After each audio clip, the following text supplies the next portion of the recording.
जय हिंद दोस्तों। कैसे हैं आप सब दोस्तों। आशा करता हूं आप सब बहुत ही मस्त होंगे।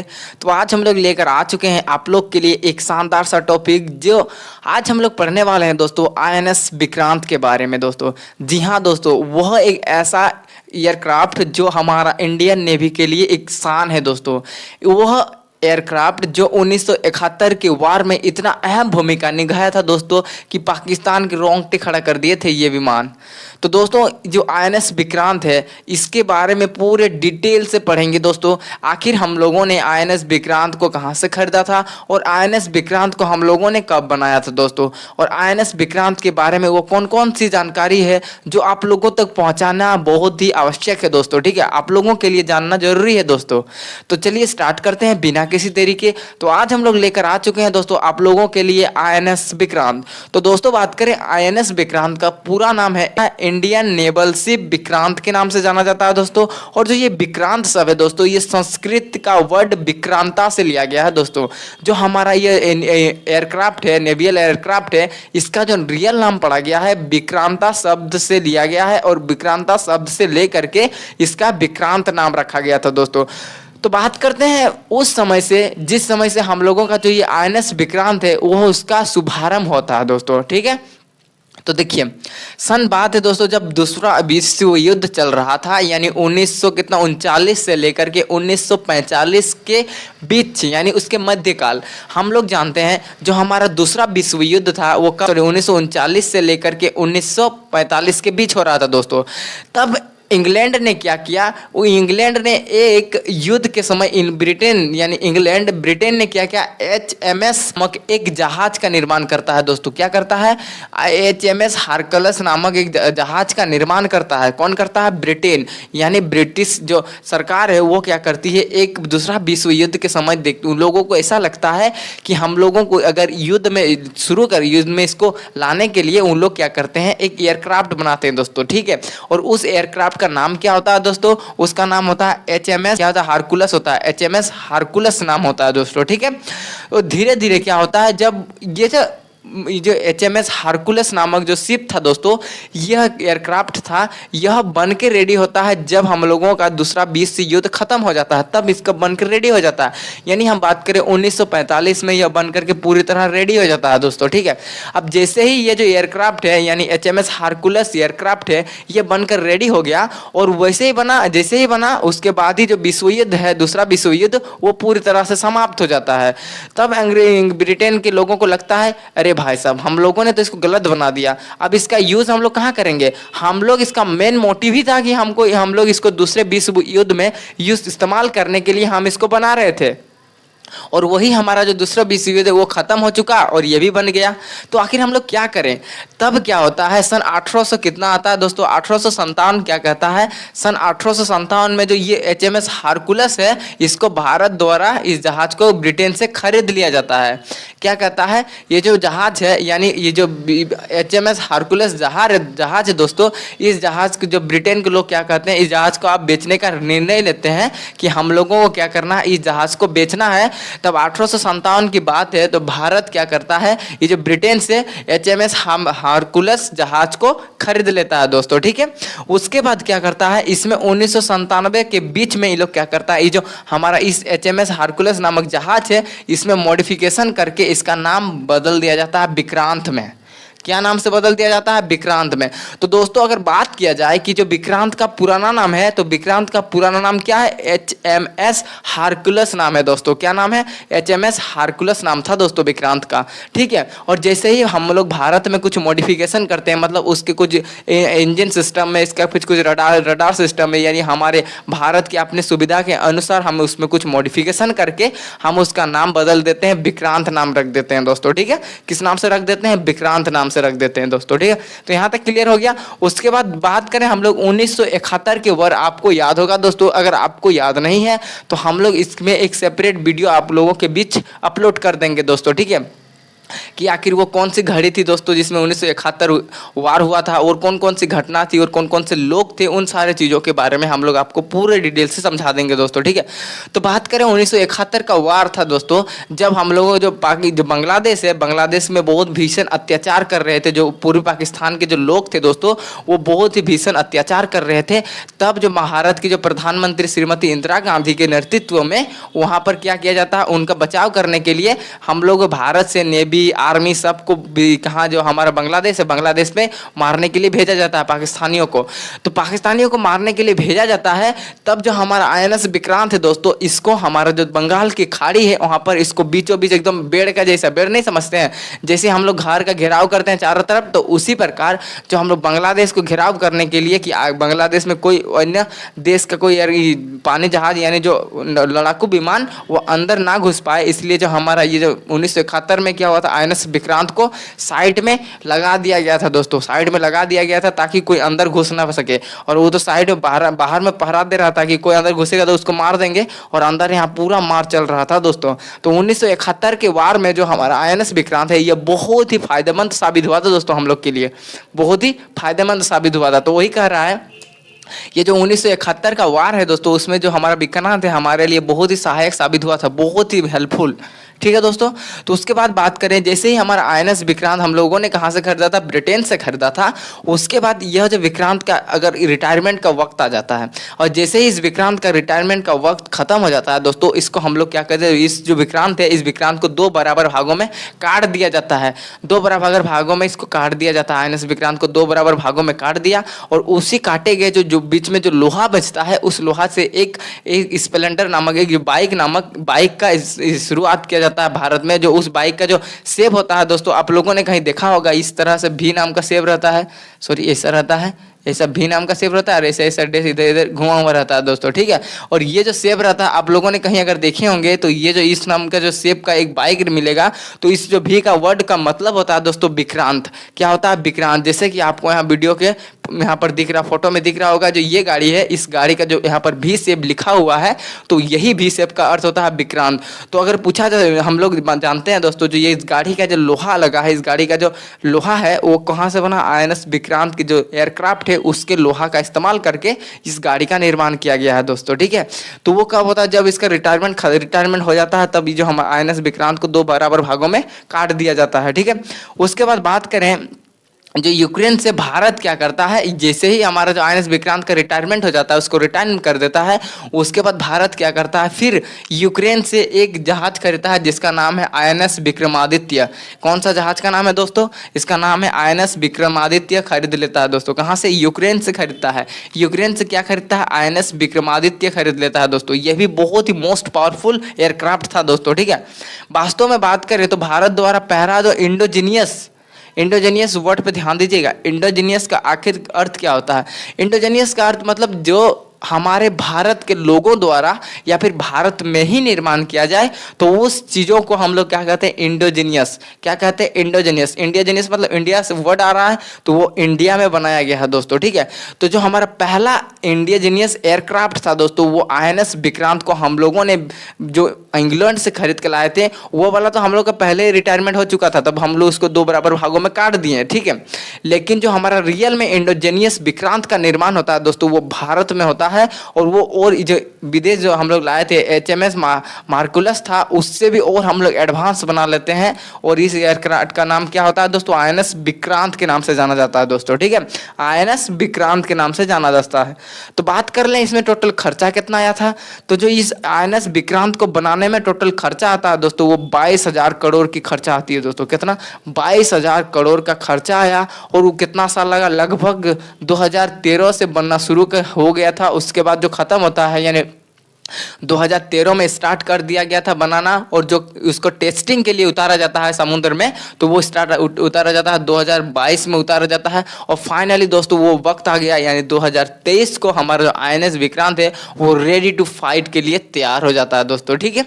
तो क्या पता 2023 में पूरा तरह तैयार हो जाता है दोस्तों, ठीक है। और उसके बाद बात करें, ये जो INS विक्रांत का जो क्या बनकर तैयार हो जाता है। और बात करें इसका जो हॉर्स पावर की, तो वो 1.1 लाख यानी 1.10 लाख हॉर्स पावर का, मतलब 1.25 लाख घोड़ा में जितना दम होता है ना, उतना अकेले आईएनएस विक्रांत में था दोस्तों। ठीक है, जितना 1.25 लाख 1,10,000 घोड़ा जितना दम के 1,10,000 घोड़ों में जितना दम होता है ना, उतना दम अकेले आईएनएस विक्रांत में था। जो भारत द्वारा बनाया गया था, जो विक्रांत था, उसमें 10,10,000 घोड़ों के इतना पावर था दोस्तों। इसे हम लोग क्या कहते हैं, हॉर्स पावर कहते हैं दोस्तों। ठीक है, तो वो हॉर्स पावर कितना था, 10 लाख 10.5 लाख हॉर्स पावर, मतलब 1.25 लाख के हॉर्स पावर उतना जनरेट कर सकता था दोस्तों। ठीक है, और उसके बात करें हम लोग, जो ये जो हमारा भारत द्वारा इंडोजेनियस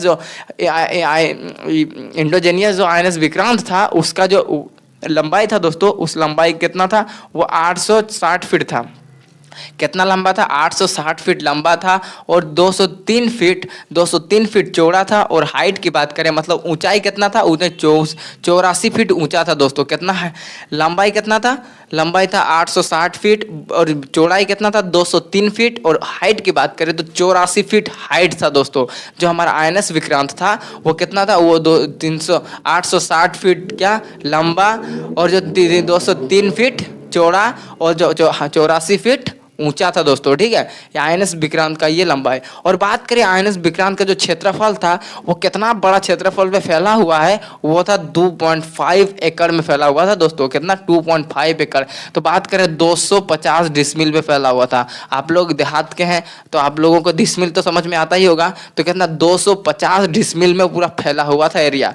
कितना में, 250 डिसमिल में दोस्तों। 100 डिसमिल में 1 एकड़ होता है, तो आप इंटू कर लीजिएगा, 250 डिसमिल में पूरा फैला हुआ था। ठीक है, और जो इस आईएनएस विक्रांत को बनाने वाली जो कंपनी थी दोस्तों, उस कंपनी का नाम क्या था दोस्तों, कोची शिप यार्ड लिमिटेड था।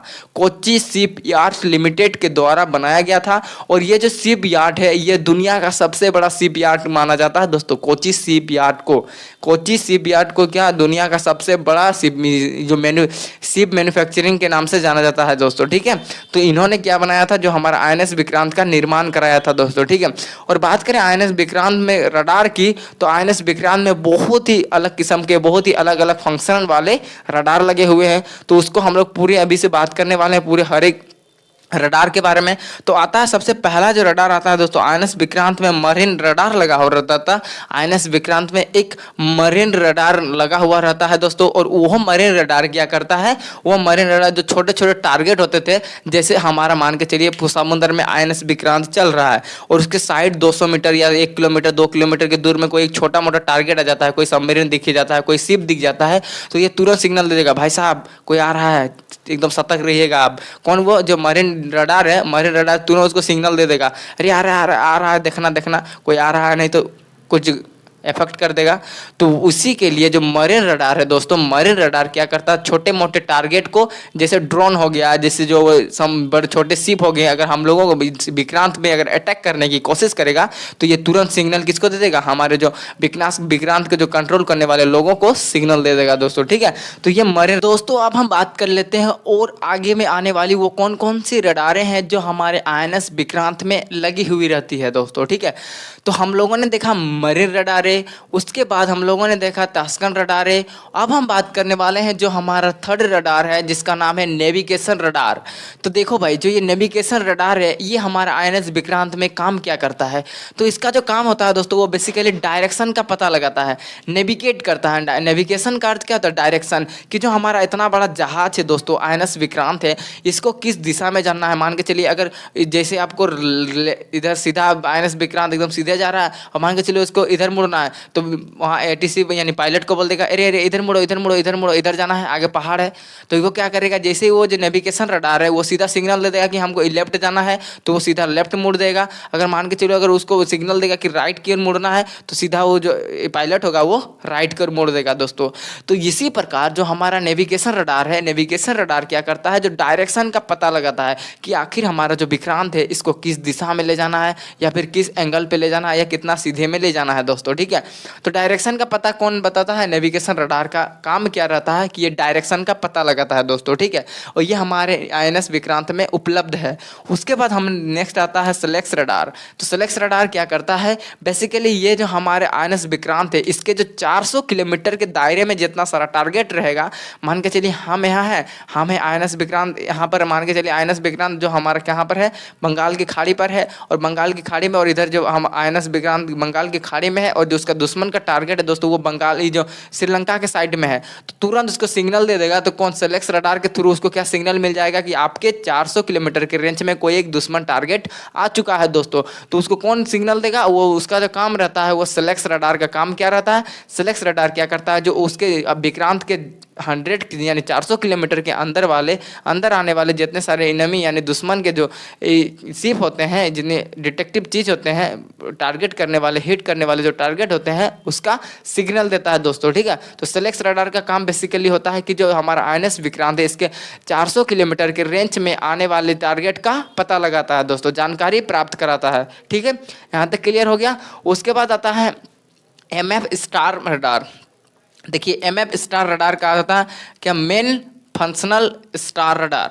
मेन फंक्शनल स्टार रडार से आपको समझ में आ रहा होगा दोस्तों कि ये मेन काम, मतलब जो हमारा INS विक्रांत में जितना सारा सिग्नल का काम करता है, पूर्व दिशा की ओर से जो सिग्नल आएगा, पश्चिम दिशा की ओर से जो सिग्नल आएगा, उत्तर दिशा के जो पूर्व पश्चिम उत्तर दक्षिण दिशा की ओर से दो सिग्नल आएगा दोस्तों, यानी जो INS विक्रांत में जो मेन फंक्शनल रडार होता है, वो चारों दिशाओं का जो जानकारी है वो कहाँ पे होता था? पायलट की ओर, पायलट को देता है दोस्तों।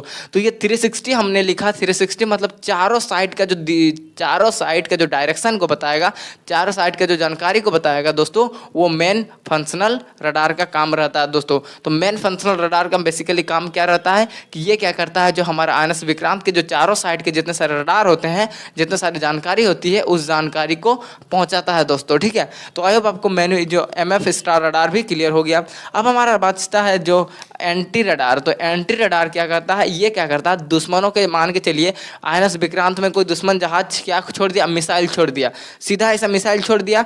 तो ये जैसे ही एंटी रडार के संपर्क में आएगा, वो क्या करेगा? इधर यहाँ INS विक्रांत नहीं है, यहाँ नहीं, उधर गिरो, उधर गिरो। तो ये जो एंटी रडार है, ये इसको दिशा भटका देगा, जो मिसाइल है उस मिसाइल का दिशा को भटका देगा, कि बोलेगा ए यहाँ नहीं है, हम यहाँ नहीं है, साइड में गिरो। तो वो क्या करेगी? जो मिसाइल है वो पानी में अलग जगह गिर जाएगी। तो INS विक्रांत का काम जो एंटी रडार है, इसमें इसलिए लगाया गया था कि अगर मान के चलिए कोई ऐसा सिचुएशन में अगर कोई मिसाइल भारत जो विक्रांत पर अटैक करेगी, तो ये जो एंटी रडार होगा उसका दिशा को भटका देगा। माने रडार की ओर आ रहा है, यानी विक्रांत की ओर आ रहा है, तो ये क्या करेगा? यहाँ नहीं मत आओ, यहाँ मत आओ, साइड की ओर गिर जाओ, तो थोड़ा दूर में इसको गिरा देगा दोस्तों, ठीक है। तो एंटी रडार का बेसिकली काम होता है कि जो दुश्मन के जो जहाज़ों या फिर कोई चीज़ को भटकाने में कार्य करता है दोस्तों, ठीक है। तो आई होप आपको ये भी क्लियर हो गया।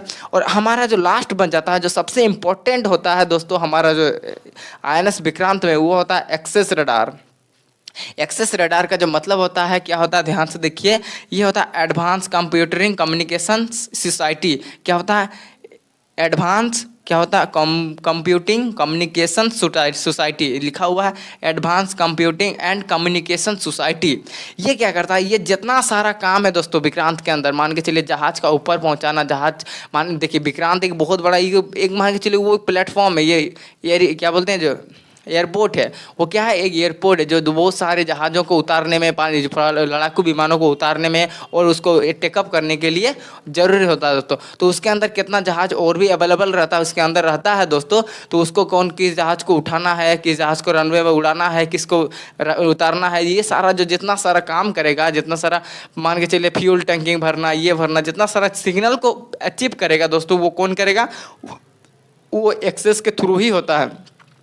मान के चलिए अगर हमारा जो INS विक्रांत में 100 लड़ाकू विमान उतरने वाले हैं, तो उसका जो जितना सारा डाटा होगा, उसका जो सिग्नल पहुंचेगा दोस्तों, वो एक्सेस के थ्रू मिलेगा। और ये भी होता है जैसे जो जितने सारे मान के चलिए INS विक्रांत है और उसको मुंबई बंदरगाह से कांटेक्ट करना है दोस्तों, उसको कम्युनिकेट करना है, तो वो किसके थ्रू हो सकता है? वो एक्सेस रडार के थ्रू ही कम्युनिकेट कर सकता है दोस्तों। मतलब ये जो एक्सेस होता है, यही सबसे इंपॉर्टेंट रोल करता है रडार के हिसाब से दोस्तों, ठीक है। और जो हमारा लास्ट बच जाता है, इसको वेदर रडार कहा जाता है। तो ये वेदर रडार क्या करता है दोस्तों, ये क्या करता है, जो हमारा आईएनएस विक्रांत को चलने के लिए क्या करता है, एक मौसम की जानकारी देता है कि उधर मत जाओ, उधर पर्वत है, इधर मत जाओ, इधर पर्वत है, इधर जाओ, इधर बादल खराब है, इधर मत ले जाइए, नहीं तो इधर अगर पर्वत देखें आप उधर पहुंचा दीजिए तो टाइटेनिक का जैसा पूरा उड़ जाएगा, हम लोग का तो पैसा भी बर्बाद होगा ना। तो इसीलिए जो वेदर रडार लगाया जाता है ताकि मौसम का पता चल सके और समय रहते ही हम लोग विक्रांत को, आईएनएस विक्रांत का दिशा बदल सके दोस्तों, ठीक है। तो इसलिए वेदर रडार लगाना भी बहुत ही ज़रूरी हो जाता है दोस्तों। तो आई होप आपको ये जो आईएनएस विक्रांत के बारे में जानकारी कैसी लगी। अगर जानकारी आपको अच्छी लगी होगी तो हमारे साथ बने रहें दोस्तों, हम लोग इसी प्रकार से और आपको जानकारी देने की कोशिश करते रहेंगे दोस्तों, ठीक है। तो मिलते हैं इसके नेक्स्ट वीडियो में, तब तक के लिए जय हिंद दोस्तों।